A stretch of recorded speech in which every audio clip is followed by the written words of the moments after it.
বিসমিল্লাহির রহমানির রহিম। প্রিয় দর্শক শ্রোতা, যে যেখান থেকে শুনছেন সকলকে শুভেচ্ছা এবং আসসালামু আলাইকুম। আজকে একটি বিষয়ে আলোচনা করতে চাই, সেটা হচ্ছে আমাদের বাংলাদেশ যে বহুমাত্রিক নিরাপত্তা হুমকির সম্মুখীন হচ্ছে এবং সেই জন্য বাংলাদেশের প্রতিরক্ষা আধুনিকায়ন এবং কেন প্রতিরক্ষা প্রস্তুতি দরকার এবং আমাদের জাতীয় নিরাপত্তা সুসংহত করার জন্য কেন সরকারের গুরুত্ব সহকারে বিবেচনা করা উচিত। বাংলাদেশের নিরাপত্তা পরিবেশ আজ বহুমাত্রিক, প্রথাগত সামরিক হুমকি, প্রতিবেশী রাষ্ট্রের কৌশলগত চাপ, মহাশক্তির প্রতিযোগিতা এবং অপ্রচলিত নিরাপত্তা ঝুঁকি সব কিছু একসঙ্গে কাজ করছে এবং একটি জটিল নিরাপত্তা বাস্তবতা তৈরি করেছে। ভারত দক্ষিণ এশিয়ার প্রধান সামরিক শক্তি হিসাবে আঞ্চলিক নিরাপত্তা কাঠামোর উপর সুস্পষ্ট প্রভাব বিস্তার করে। তাদের প্রতিরক্ষা বাজেট এই অঞ্চলে সর্বোচ্চ এবং স্থল, নৌ ও বিমান তিন বাহিনীতেই উন্নত প্রযুক্তি ও সক্ষমতা রয়েছে।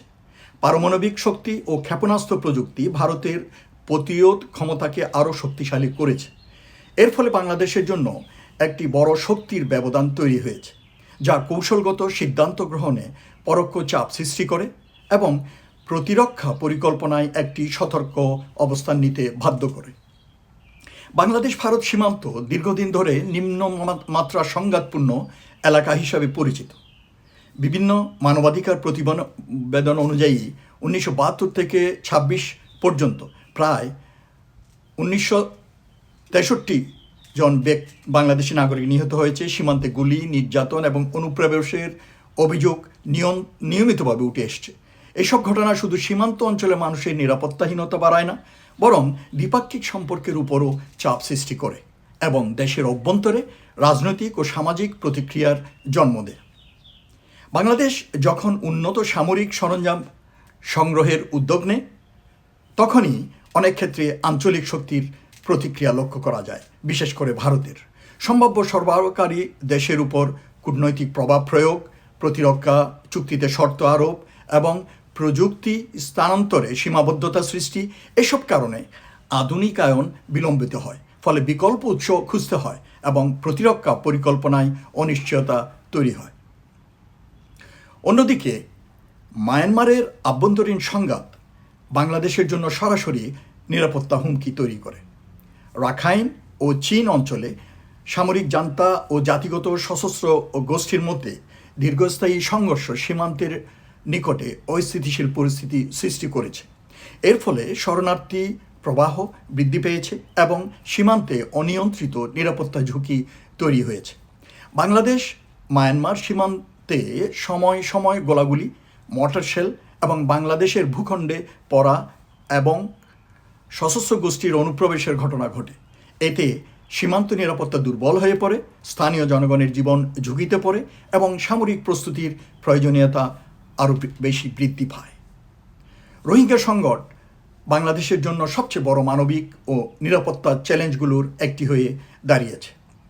প্রায় 13 লক্ষেরও বেশি রোহিঙ্গা বাংলাদেশে আশ্রয় নেওয়ায় দীর্ঘমেয়াদী সামাজিক ও অর্থনৈতিক চাপ তৈরি হয়েছে। শিবিরগুলোতে অপরাধ, মাদক ও অস্ত্রের চলাচল এবং সম্ভাব্য উগ্রবাদী গোষ্ঠীর অনুপ্রবেশ পরিস্থিতিকে আরও জটিল করে তুলেছে। এই সংকটের টেকসই সমাধান না হলে এটি ভবিষ্যতে আরও বড় নিরাপত্তা অস্থিতিশীলতার কারণ হতে পারে, নিরাপত্তার ঝুঁকি আরও বেশি বাড়াতে পারে। বিশ্ব পর্যায়ে যুক্তরাষ্ট্র ও চীনের মধ্যে কৌশলগত প্রতিযোগিতা এখন আঞ্চলিক বাস্তবতায় সরাসরি প্রভাব ফেলছে। এই প্রতিযোগিতা সামরিক উপস্থিতি বৃদ্ধি, অর্থনৈতিক বিনিয়োগ এবং রাজনৈতিক প্রভাব বিস্তারের মাধ্যমে পরিচালিত হচ্ছে। বাংলাদেশ ভৌগোলিক অবস্থানের কারণে এই প্রতিযোগিতার কেন্দ্রবিন্দুতে অবস্থান করছে, ফলে উভয় পক্ষের আগ্রহের কেন্দ্র হয়ে উঠেছে। চীনের বেল্ট অ্যান্ড রোড ইনিশিয়েটিভ মূলত অবকাঠামো উন্নয়ন, বন্দর ও অর্থনৈতিক করিডোরের মাধ্যমে প্রভাব বিস্তার করছে। অন্যদিকে যুক্তরাষ্ট্রের ইন্দো প্যাসিফিক কৌশল, নিরাপত্তা, সমুদ্রপথের স্বাধীনতা এবং আঞ্চলিক ভারসাম্য রক্ষার উপর গুরুত্ব দেয়। বাংলাদেশের জন্য প্রধান চ্যালেঞ্জ হলো এই দুই শক্তির মধ্যে ভারসাম্য বজায় রাখা, কোনো এক পক্ষের দিকে অতিরিক্ত ঝুঁকে না পড়া এবং কৌশলগত স্বায়ত্তশাসন অক্ষুণ্ণ রাখা। আবার বঙ্গোপসাগর এখন একটি গুরুত্বপূর্ণ সামুদ্রিক প্রতিযোগিতার ক্ষেত্র। জ্বালানি সম্পদ, আন্তর্জাতিক বাণিজ্যিক শিপিং রুট এবং সামরিক উপস্থিতির কারণে এই অঞ্চলের গুরুত্ব ক্রমেই বাড়ছে। ফলে বিদেশি নৌবাহিনীর কার্যক্রম, ড্রোন যুদ্ধ আধুনিক যুদ্ধক্ষেত্রের চরিত্র বদলে দিয়েছে।